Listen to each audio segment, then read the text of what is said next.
It started at 10:37 p.m. on a Monday. I was sitting on the couch, scrolling through job listings on my laptop. You know, the ones that all blur together after a while. When my phone buzzed. FaceTime call. From Mia, my sister. Now that might not sound strange at first. Siblings call. But Mia had moved to Portland 6 months ago. We hadn't spoken in nearly a month.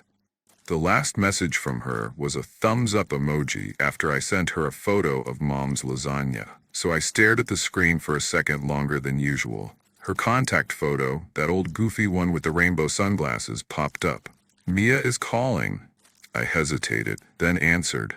Her face appeared instantly, but there was something off. She was sitting on a bed, pale blue walls, posters I recognized, one of those lava lamps she used to love as a teen. And then I realized, this wasn't her apartment. This was her old bedroom. Here, in Ohio, in our parents' house. The room that had been locked since she left. I remember swallowing hard. "You, back home?" I asked, half laughing. "Didn't tell anyone?" She didn't respond right away, just stared, her expression unreadable. Then she smiled, soft, restrained, but not fake. "I need you to do something," she said. Her voice was lower than usual, almost a whisper. I blinked. "Okay, what's up?" "I need you to go upstairs, to my room." I paused. "Your room? Why?" She didn't blink. "Just check it." "For what?" She tilted her head slightly. "I didn't open the door, but it's open now." I stood up without realizing I was moving. She kept talking, slowly. Her voice was calm, but strained, like she was reciting something under pressure. "You have to see for yourself. You'll know what I mean when you do." Okay.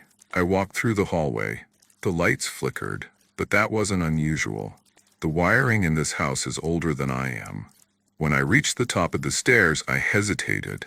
Her door was closed. I turned to look back at the phone. The FaceTime video was freezing, jittery, like old VHS tape tracking errors. Her face flickered between frozen and fluid. Then she whispered, "Please, just look." I opened the door. It creaked slowly, like in a movie.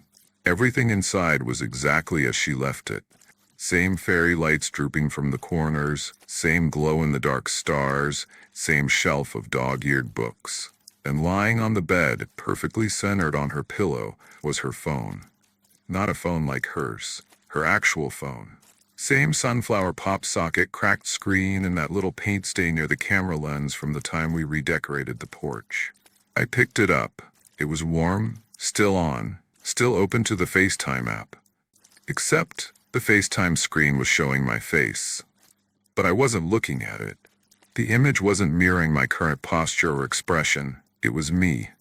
But not now. A recording. Like it had taken a memory and made it live. Then the voice from the phone said, "You shouldn't have come up here." I dropped it instantly. The FaceTime call on my phone ended, or appeared to end, but the screen never turned off. It stayed on a black screen for a few seconds. Then text faded in, letter by letter, like an old typewriter on film. "It needed your voice." I stared at the phone.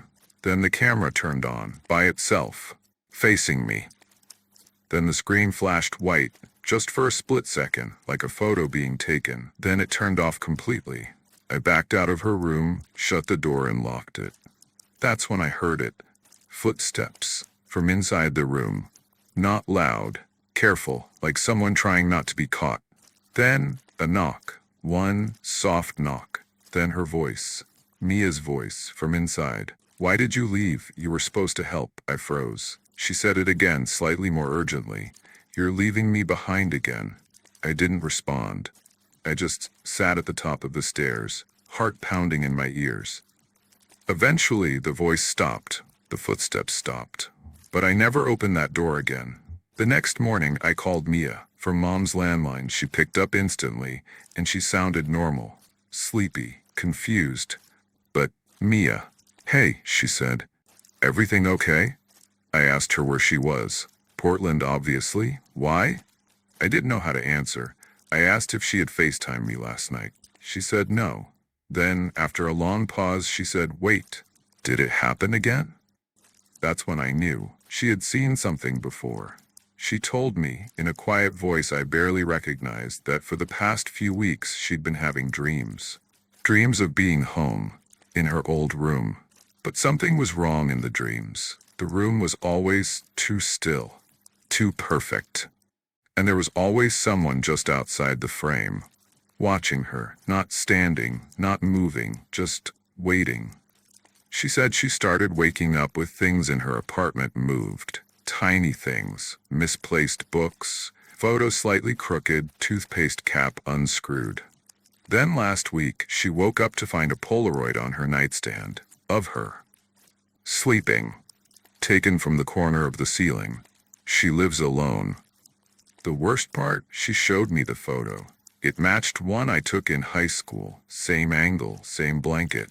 Except her face was smiling in this one. She wasn't smiling in the original. She wasn't even awake. Something had remade the moment, and it had changed her. Just enough to notice. I asked her why she didn't tell anyone. She said it stopped when she ignored it. Until last night. That's when she got a text from my number. It just said, "Answer when I call." Then a photo of me, standing in the hallway outside her old room. Except I wasn't there. I never sent that. Since then, things have escalated. Her mirror reflection lags now, just slightly, like a buffering video. She covers mirrors with towels. I took the batteries out of every device in Mia's old room, but the phone on her bed keeps turning itself on. Even without power. 3 nights ago, I tried deleting her contact from my phone. That night, I got a FaceTime call. Not from a number, from a string of symbols and slashes like corrupted code.